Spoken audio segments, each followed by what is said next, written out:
Law Enforcement Unified Command continues to plan and prepare for operational security reasons.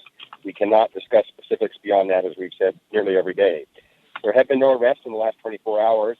However, there was one medical incident reported.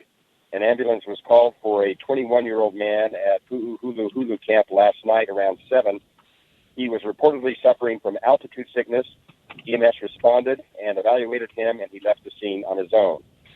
On that note, again, an important reminder that the elevation here at the intersection of Daniel K. and Noy Highway, formerly known as Saddle Road, on the access road, is 6,632 feet.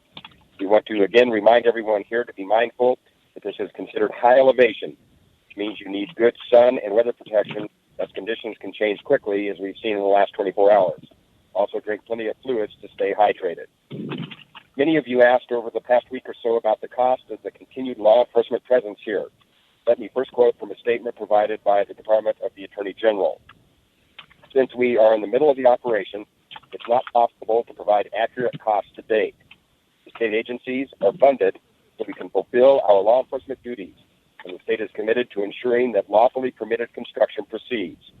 To be clear, we are not providing public guards for a private project. We have proactively planned for and responding to a situation where people's safety is in jeopardy and a lawfully permitted project security is at risk. Additionally, the Honolulu Police Department reported yesterday that salaries of the 56 HPD officers sent to Mauna Kea a week ago to provide assistance to Hawaii County Police came from non-patrol units, and their salaries will be paid by Honolulu Police Department. Overtime, travel charges, and other expenses will be paid by the state.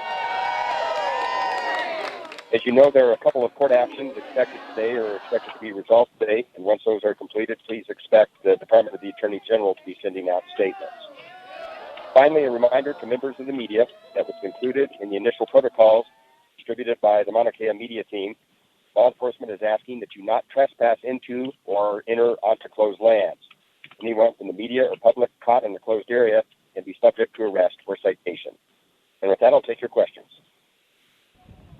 Dan Nicasso, Star Advertiser. The 21-year-old that had altitude sickness, was that at 6,632 feet?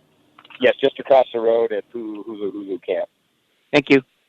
Hey, it's Ian Shearing from Hawaii News Now. Just a couple of minutes ago, the governor's office sent out a statement saying that he was going to put Mayor Kim in charge of both county and state efforts to peacefully attempt to reach common ground with the group gathered at Mauna Kea. It sounds effectively like the governor is putting the mayor in charge of this effort. I'm wondering what more you can tell us about that decision and how that's going to impact the operations that you're running as a state agency up on the mountain.